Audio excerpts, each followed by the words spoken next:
Alô, amigos da Rede Contínua. Aqui é Luiz Máximo trazendo para você todas as notícias do mundo da velocidade. E o final de semana de Davi Valsecchi em casa na Itália foi perfeito. Na primeira prova da GP2 no sábado, o piloto chegou na 6ª colocação. E no domingo assumiu a ponta na primeira volta e venceu a corrida. Além disso, ainda viu o piloto brasileiro Luiz Razia, o seu principal rival na busca pelo título do ano, não pontuar no final de semana. No domingo ele terminou na 16ª posição e vai precisar de um verdadeiro milagre para reverter a situação. Valsecchi também é dono da volta mais rápida do domingo e chegou aos 229 pontos, com os 25 pontos conquistados nos 2 dias em Monza. Esta agora é a sua vantagem para cima do piloto brasileiro, já que os dois chegaram empatados até esta etapa lá em Monza. A vitória vale 25 pontos na primeira prova e 15 pontos na segunda. Além disso, a pontuação também premia o pole position da primeira corrida com 4 pontos e ainda dá 2 pontos a mais a quem fizer a volta mais rápida em cada uma das provas, somando 48 pontos como o máximo possível a ser feito. A última etapa da GP2 acontece nos dias 22 e 23 de setembro em Singapura.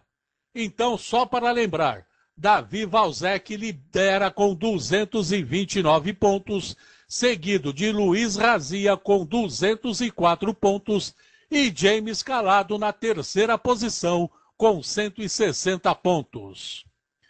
E Fernando Alonso partiu da 10ª colocação do grid de largada, contou com a ajuda de Felipe Massa e terminou o Grande Prêmio da Itália em terceiro lugar e aumentou para 37 pontos a sua vantagem na liderança do Mundial.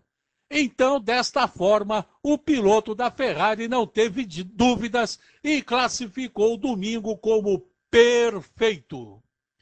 Longe das primeiras posições do grid, Fernando Alonso adotou uma postura agressiva desde o início da corrida e alcançou o terceiro lugar. Na volta de número 40, Felipe Massa cedeu o segundo lugar para ele, mas acabou ultrapassado pelo mexicano Sérgio Pérez e terminou na terceira colocação. Sérgio Pérez, aliás, teve um desempenho excepcional no Grande Prêmio da Itália e sobre suas chances de assumir um cockpit na equipe Ferrari, principalmente no lugar de Felipe Massa. Essa é uma especulação que circula pelo paddock da Fórmula 1 desde o Grande Prêmio da Malásia. Mas Sérgio Pérez entende que o resultado em Monza não modifica em nada a sua situação atual. Ele disse que está lutando pela Sauber e que sempre vai lutar pela equipe que ele defende. Ele disse também que sempre dará o máximo de si pela equipe que ele está defendendo.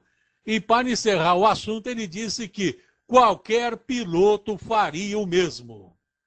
Então, boa sorte ao Sérgio Pérez, um jovem de 22 anos que esse ano estreou na Fórmula 1 e que vem enchendo os olhos, principalmente do pessoal que dirige a equipe Ferrari. Amigos, hoje é dia 10 de setembro de 2012. E no dia 10 de setembro de 1972, isso mesmo, há 40 anos atrás, uma paixão tomou conta do torcedor brasileiro. A paixão pelo automobilismo, a paixão pela Fórmula 1. Um sentimento de altos e baixos como é natural em todos os esportes, mas que persiste. Há 40 anos, Emerson Fittipaldi conquistava o seu primeiro título mundial na categoria. Era o primeiro título do Brasil na história. E o título de 1972 veio com uma vitória. Emerson Fittipaldi venceu o Grande Prêmio da Itália, disputado no lendário Autódromo de Monza, o que lhe garantiu a conquista do campeonato com 2 provas de antecipação. Emerson Fittipaldi, o jovem piloto com um pouco mais de 25 anos, largou da 6ª colocação do grid para sua 6ª vitória na carreira. Emerson Fittipaldi dominou o campeonato de 1972 com muita autoridade. O brasileiro venceu nada menos do que 5 das 12 etapas realizadas. Cravou 3 pole positions, conquistou outros 3 pódios, conquistou 61 pontos e terminou o ano com uma vantagem de 16 pontos sobre o vice-campeão. Na sequência, Emerson conquistou ainda mais um título do mundo na Fórmula 1. Foi em 1974 pela McLaren. Aliás, foi o primeiro título de pilotos da McLaren, em 1974, e o piloto era Emerson Fittipaldi.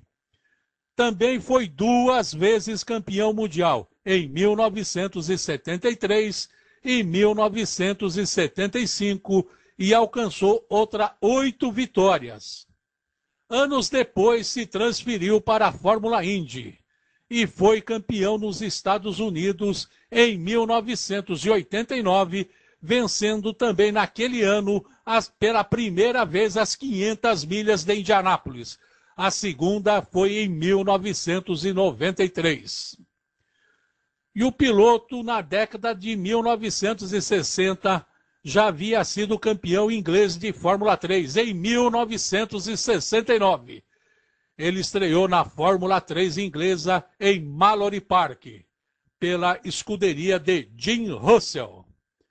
O brasileiro abandonou as competições em 1966 após um sério acidente no circuito oval de Michigan, disputando uma etapa da Fórmula Indy.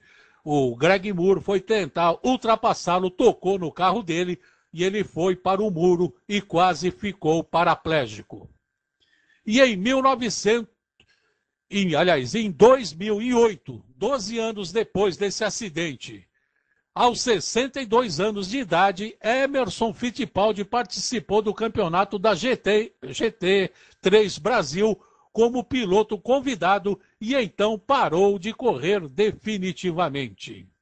Amigos, a história é o seguinte: Emerson Fittipaldi foi um verdadeiro bandeirante do automobilismo brasileiro, desbravando o automobilismo internacional e abrindo as portas para muita gente. Se depois dele veio Nelson Piquet conquistando 3 títulos, Ayrton Senna conquistando 3 títulos, e também tivemos Rubens Barrichello, Roberto Pupo Moreno, Christian Fittipaldi sendo campeão da Fórmula 3000 Internacional, Gil de Ferran, campeão também da Fórmula 3 inglesa, bicampeão da Fórmula Indy, Tony Kanaan conquistando também um título da Fórmula Indy. Amigos, todos eles devem isso a Emerson Fittipaldi, que foi, conforme eu disse, um verdadeiro bandeirante que abriu as portas para todos eles no exterior. Alguns anos atrás eu me encontrei com ele no Hotel Transamérica, aqui em São Paulo, numa comemoração que estava elegendo o piloto do século. Como sempre, o Ayrton Senna ganhou isso aí.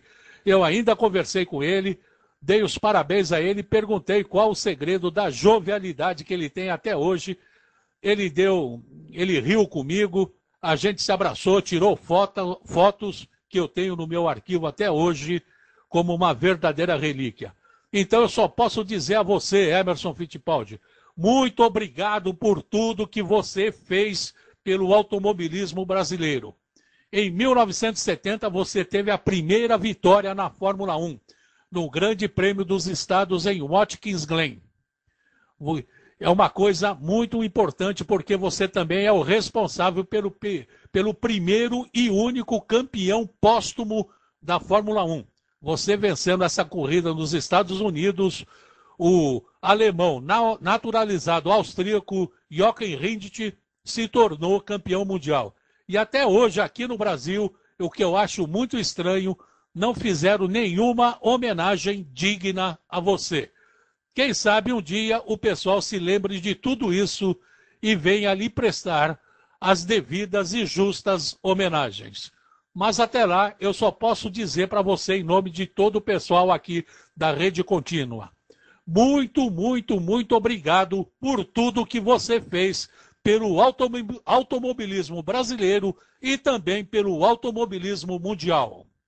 É isso aí, amigos. Amanhã estaremos de volta aqui na minha, na sua, na nossa Rede Contínua. Esporte é com a gente.